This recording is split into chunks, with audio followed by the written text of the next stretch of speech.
अस्सलाम वालेकुम दोस्तों, वेलकम टू माय आसान ट्यूटोरियल्स। दोस्तों, लास्ट टाइम हम जावा प्रोग्रामिंग कॉन्सेप्ट के अंदर डिस्कस कर रहे थे एरेज के ऊपर। उसमें हमने क्या डिस्कस किया कि जी एरे क्या होता है, कंसेक्यूटिव मेमोरी लोकेशंस होती हैं। उसको फिर हमने ये भी कंपेयर करके डिस्कस किया कि एक सिंपल वेरिएबल में और एरे में क्या डिफरेंस होता है। एरे बेसिकली हमें मल्टीपल वेरिएबल्स की जगह पे इस्तेमाल करने में जो है डिक्लेयर किया जाता है। अच्छा, अब एरे की कुछ हमने एक एग्जांपल प्रोग्राम परफॉर्म किया, उसमें एरे की लेंथ देखी और लेंथ के अकॉर्डिंग फिर हम कोडिंग करके हमने कुछ टेबल वगैरह जनरेट करना लूप्स के थ्रू, वो भी देखा था। नेक्स्ट हमारी डिस्कशन है एरे की फर्दर, जो वो है एरे की इनिशियलाइजेशन जो है, उसके दौरान ही वैल्यूज़ वगैरह जो हम अगर दे दें तो क्या तरीक़ाकार होता है कि हमारे पास एक एरे हो और डिक्लेयर करते ही उसकी डायरेक्ट वैल्यू हम दे दें। इनिशियलाइज जैसे int array is equal to 10, sorry, A is equal to 10 जैसे हम कोई वेरिएबल डिक्लेयर करते हुए साथ में वैल्यू दे देते थे, इसी तरीके से हम एरे की भी है इनिशियलाइजेशन कर सकते हैं डिक्लेरेशन के टाइम।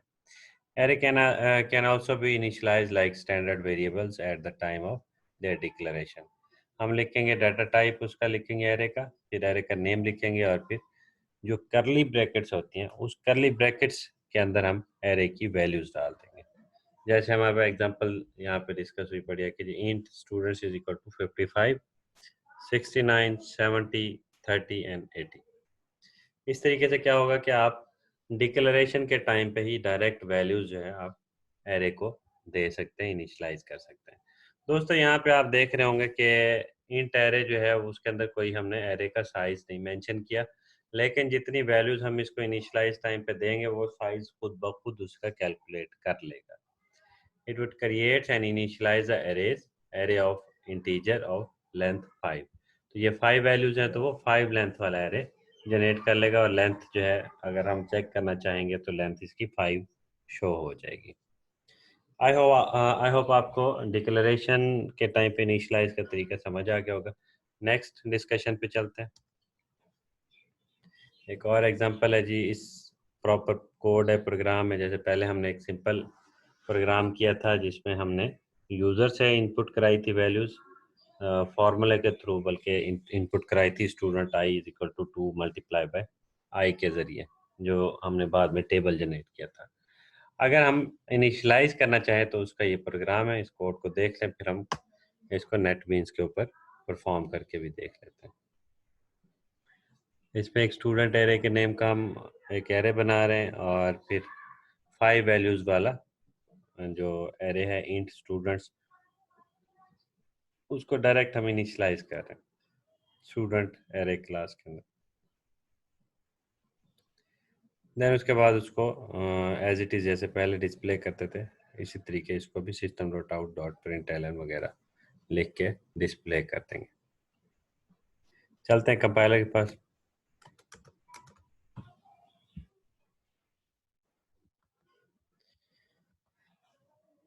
ये हमारे पास प्रोग्राम आ गया, इसमें हमने एरे 2 इसका नाम रख दिया। मैं कंपाइलर पे नॉर्मली जो है जो प्रोग्राम्स होते हैं जिस टॉपिक के हों उसके 1 2 3 करके नेम रख लेता हूँ ताकि डाटा जो है आसानी से मैं सॉर्ट कर सकूँ। तो एरे 2 मैंने इसका नाम रखा पैकेज का, देन उसकी क्लास जो बनी वो भी एरे 2 बन गई। Then public static void main जो है मेन मेथड जैसे होता है, मेन मेथड बन गया। उसके बाद int student is equal to 55, 69, 70, 30 और 80 हमने 5 वैल्यूज उसको दे दी। देन इसके बाद system dot out dot print L N के ज़रिए से जैसे लेंथ चेक करते हैं, देन उसके बाद वैल्यूज चेक करनी है तो फॉर लूप चला के system dot out dot print L N कर लें। ये हमारे पास आउटपुट आ गई इसकी।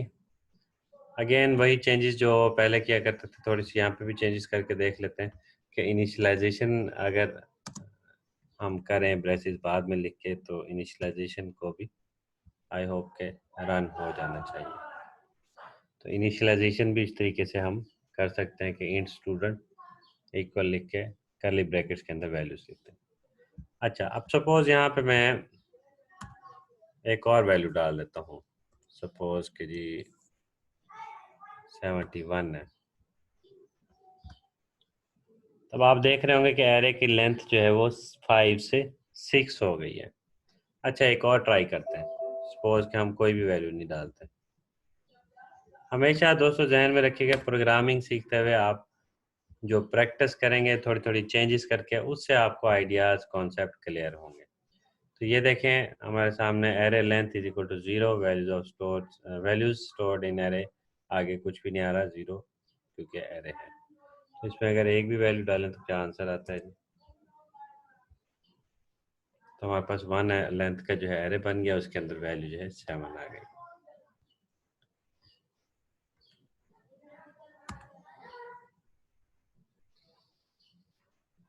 अच्छा जी, सपोज कि मैं चाहता हूँ कि एक इंडेक्स पे 2 वैल्यूज आ जाएं अलग अलग स्टाइल की, तो वो नहीं आ रही, एरर आ रहा है। ये कॉन्सेप्ट आएगा 2D एरेज के अंदर। वो कैसे होगा, वो मैं आपको करके दिखाऊंगा।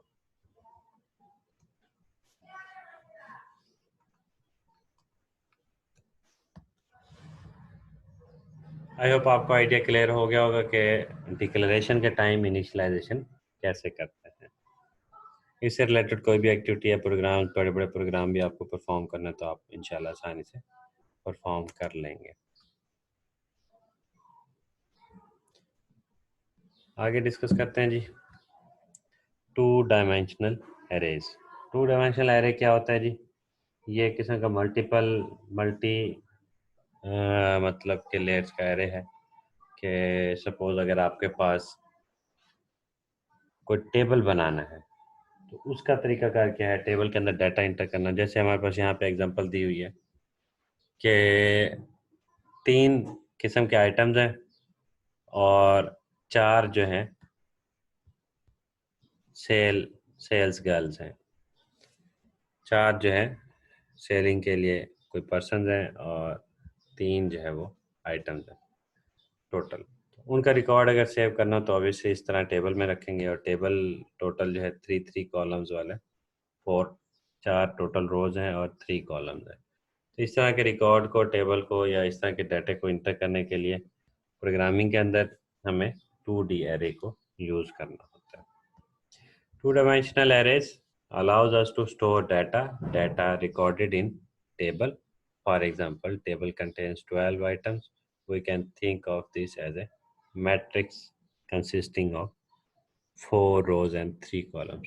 अच्छा दोस्तों, एक और चीज़ ध्यान में रखिएगा, जो हम मैथमेटिक्स के अंदर मैट्रिसेस वगैरह पढ़ते हैं, एक मैट्रिक्स, जैसे वैसे ये डिस्कशन है तो मैथ से रिलेटेड, लेकिन थोड़ा सा आपको एक आइडिया देता हूँ कि वो मैथ जिसके जिसको बाद में हम प्रोग्रामिंग के थ्रू कंप्यूटर के अंदर भी इम्प्लीमेंट कर सकते हैं, तो वो क्या होता है तरीकाकार। हमेशा ध्यान में रखिएगा, जो मैट्रिक्स होते हैं वो बेसिकली बैकएंड पे क्या होते हैं, इक्वेशंस होती हैं। आप जो एक्सप्रेशन इक्वेशंस वगैरह पढ़ते हैं, वो इक्वेशंस बेसिकली क्या होता है, मैथमेटिकल मॉडल होते हैं किसी भी चीज़ का। किसी भी रियल टाइम की जो फिजिकल कोई एक्टिविटी हो या कोई चीज़ हो, उसका जो मैथमेटिकल रिप्रेजेंटेशन, या किसी भी रियल टाइम के एक फिनोमिना को हम मैथमेटिकल फॉर्मेट में लिखें, तो वो बेसिकली इक्वेशन बन जाती है। उस इक्वेशन को मैट्रिक्स की फॉर्मेट में लिखें तो हमारे पास एक किस्म का टेबल और मैट्रिक्स बन जाता है। फिर उस मैट्रिक्स और टेबल्स वगैरह की कैलकुलेशन को सॉल्व करने के लिए, या मेंटेन करने के लिए, या उससे रिलेटेड कुछ ऑटोमेशन करने के लिए, प्रोग्रामिंग या कंप्यूटर के अंदर आपने कुछ अगर इस्तेमाल करना है या कोडिंग करनी है, तो आप मल्टीपल एरेज जो हैं, जो 2D एरे, 3D एरे हैं, ये 2 डायमेंशनल एरेज वगैरह, इनको यूज़ करते हैं। तो हमेशा ध्यान में रखिएगा, मैट्रिसेस जो हैं वो इक्वेशन से बनते हैं, और इक्वेशन जो है रियल टाइम की कोई किसी फिनोमिना के ज़रिए बनाई जाती है, और इन सारी चीज़ों को रियल टाइम की किसी भी फिनोमिना की कैलकुलेशंस करने के लिए आपको 2D एरे यूज़ करके प्रोग्राम बना के आप कोई भी प्रॉब्लम जो है सॉल्व कर सकते हैं। आई होप आपको ये चीज़ थोड़ी बहुत समझ आ गई होगी। ज़्यादा अच्छे तरीके से समझने के लिए आपको मैथ्स के कॉन्सेप्ट और मैथमेटिकल मॉडल इक्वेशन क्या होता है उस चीज़ का आइडिया क्लियर होगा। देन आपको मेरी इन बातों का आसानी से समझ आ जाएगा। फिलहाल वापस आते हैं कि टेबल जब भी आप एक बनाते हैं, तो उसके लिए आपको कुछ रोज और कुछ कॉलम्स आप बनाते हैं, और रोज और कॉलम को किस एरिया में, किस इंडेक्स में, कैसे डाटा कौन सा डालना है, उसका तरीका ये है कि आपको 2D एरे की डिक्लेरेशन का, इनिशियलाइजेशन का, या उसमें डाटा इनपुट कराने का, या इंडेक्सेस के नंबर का आइडिया होना चाहिए। ये हमारे पास 2D एरे मैनिपुलेशन से रिलेटेड एक थोड़ी सी डिटेल है कि डिक्लेरेशन इसकी कैसे होगी। इंट माई एरे लिखेंगे, एरे का नेम लिखेंगे, और हम वो जो ब्रेसेस डाला करते थे वो 2 दफ़ा डाल देंगे, 2 ब्रेसेस अलग अलग डाल देंगे। उससे क्या होगा कि वो 2D एरे डिक्लेयर हो जाएगा। अब इसकी क्रिएशन कैसे होगी? इन दोनों एरेज के अंदर, जो ब्रेसेस के अंदर हम वैल्यूज डाल देंगे, जैसे कि हमने यहाँ पे 4 और 3 डाल दिया, तो ये टोटल 12 इंडेक्सेस वाला एरे आपके पास बन जाएगा। यानी कि एक ऐसा टेबल बन जाएगा जिसमें 4 रोज और 3 कॉलम होंगे। जो अभी पिछले डायग्राम में हमने देखा कि 4 रोज और 3 कॉलम आपके पास है। तो ये 4 रोज और 3 कॉलम का तरीका कार यही है कि आप इंट 4 और 3 इस तरीके से आप एरे जनरेट करें। देन उसको दोस्तों आप इनिशलाइज अगर करना चाहें तो सिंगल वैल्यू इनिशलाइज करने का तरीका यह है कि एरे का नेम लिखें और 0 0 लोकेशन पे 10 डाल दें। तो इससे क्या होगा, ये 0 0 लोकेशन जो है आपके पास, इस पे 10 वैल्यू आप देख रहे हैं कि कैसे असाइन हो गई है। इसका प्रॉपर एक प्रोग्राम करके, परफॉर्म करके मैं आपको दिखा देता हूँ ताकि आपको आसानी से मजीद समझ आ जाए। नेक्स्ट थोड़ी सी मल्टीपल वैल्यूज की डिस्कशन कर लेते हैं कि इन टेबल A 2 3, सपोज कि आपके पास 2 और 3, 2 रोज 3 कॉलम्स वाला एक टेबल है, एरे है, उसका नाम टेबल है। तो उसमें वैल्यूज असाइन करनी है तो कैसे करेंगे? आप कर्ली ब्रैकेट डालेंगे, ये इनिशियलाइज करने का तरीका बता रहा हूँ।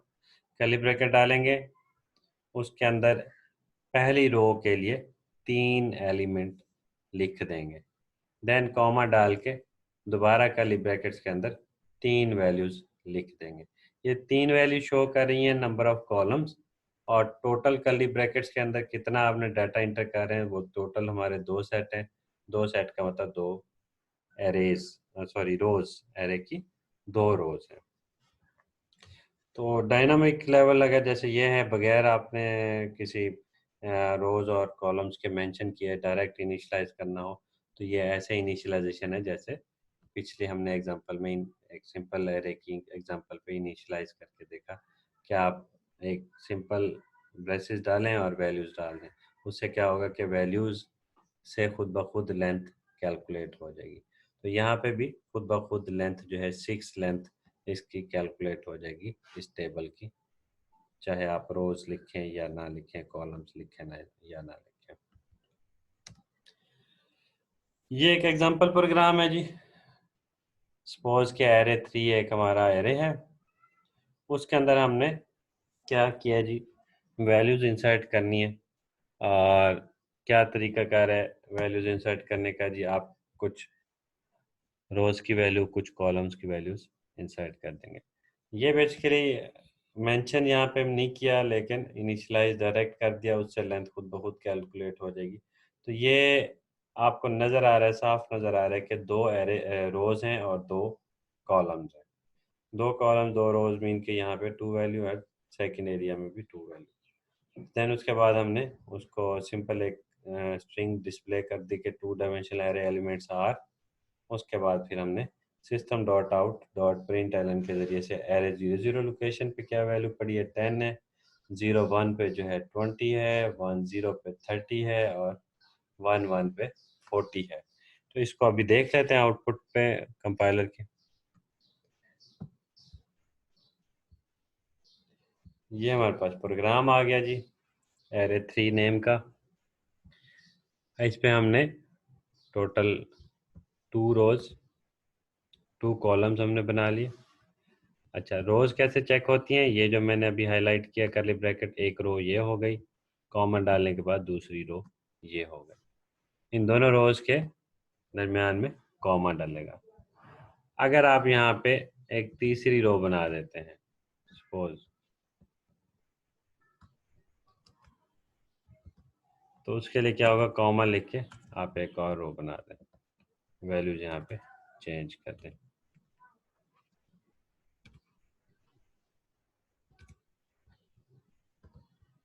तब आउटपुट में हमारे पास 10, 20, 30, 40 यही लिखा आ रहा है, लेकिन क्योंकि हमने आगे थर्ड रोज की डिटेल वगैरह उससे नहीं पूछी तो इसलिए वो डिस्प्ले नहीं कर रहा। तो थर्ड रो की डिटेल अगर आपने देखनी हो तो उसका तरीकाकार क्या है, उसका तरीकाकार यहाँ पे आप 2 लिख देंगे, और यहाँ पे पहला एलिमेंट देखना है तो 0। देखिए आप 110 जो है, ये तीसरी रो का पहला एलिमेंट वो डिस्प्ले पे हमें नज़र आ गया। इसी तरीके से आखिरी एलिमेंट देखना हो तो उसका क्या तरीकाकार है जी, थर्ड रो और सेकंड कॉलम मीन के A2 और 1, ये हमारे पास 35 भी डिस्प्ले पे आ गया। तो ये बेसिकली दोस्तों ये कुछ इस तरीके से आपके सामने ये होना चाहिए, जो कि 3 रोज 2 कॉलम्स।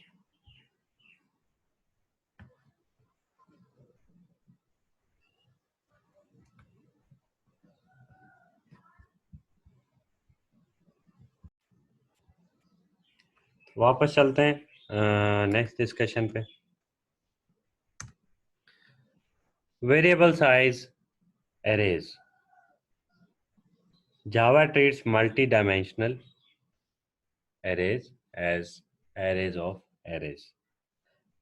मल्टी डायमेंशनल जो एरेज होते हैं वो बेसिकली ऐसे होता है जैसे आप एक एरे के अंदर फर्दर एक और एरे बना रहे हैं। जैसे हमारे पास ये 3 का एरे बना हुआ है, हर 3 के एरे में पहला इंडेक्स में क्या है, 3 का एक और एरे है, दूसरे इंडेक्स में 2 का एक एरे बना हुआ है, और तीसरे इंडेक्स में 4 का एक एरे बना हुआ है। तो हर मेमोरी लोकेशन के अंदर फर्दर मेमोरी लोकेशंस जनरेटेड है। तो ये बेसिकली वेरिएबल साइज का एरे आप इस तरीके से भी जनरेट कर सकते हैं, इसको एरेज ऑफ एरेज कहा जाता है। It is possible to declare a 2D array as follow. तो 2D एरे को इस तरीके से भी हम डिक्लेयर कर सकते हैं कि इंट ए न्यू इंट 3 और आगे खाली ब्रेसेस डाल दें। इससे क्या होगा, ये आपके पास 3 रोज और उनके अंदर फर्दर क्या डिटेल है उसके बारे में हमें पता नहीं है, तो जितना डाटा इंटर करते जाएंगे वो एक्सटेंड होता रहेगा। तो ये तरीकाकार है कि कॉलम जितने मर्जी बढ़ा दें, रोज आपकी टोटल 3 रहें। तो ये हमारे पास मल्टीपल जो 2D एरे है, मल्टी डायमेंशनल एरे है, उसके अंदर ये वाला कॉन्सेप्ट भी आप वेरिएबल साइज एरेज का इम्प्लीमेंट कर सकते हैं। अब थोड़ा सा ये टास्क है कि सपोज कि हमें 2D एरे के अंदर 2 टेबल हैं, उन टेबल्स को हमने मैट्रिसेस को ऐड करना हो तो क्या तरीकाकार है। तो आपको मैट्रिसेस मैथ के जो कॉन्सेप्ट हैं अगर वो आपके माइंड में क्लियर हैं कि 2 मैट्रिक्स को कैसे ऐड किया जाता है, तो आप सिंपली 2 वैल्यूज उठा के ऐड कर सकते हैं, उससे तीसरा एरे बना सकते हैं। सपोज कि हमारे पास एक एरे है ए और दूसरा एरे है बी, तो दोनों की 0, 0 लोकेशन को ऐड करके हम तीसरे एरे, तीसरे मैट्रिक्स के 2D एरे के 0, 0 लोकेशन पे वो रिजल्ट सेव करा सकते हैं, स्टोर असाइन करा सकते हैं, स्टोर करा सकते हैं। तो इस तरीके से आप एडिशन भी परफॉर्म कर सकते हैं। तो आई होप आपको 2D एरे की आसानी से समझ आ गई होगी। आप इससे रिलेटेड एडिशन, मल्टीप्लिकेशन जो मैट्रिक्स के ऑपरेशंस होते हैं वो भी परफॉर्म कर सकते हैं बआसानी। तो नेक्स्ट लेक्चर देखने के लिए चैनल को सब्सक्राइब कर लें, बेल आइकन को क्लिक कर दें ताकि आपको नोटिफिकेशन मिल सके। तो देखते रहें आसान ट्यूटोरियल। थैंक यू दोस्तों, अल्लाह हाफिज़।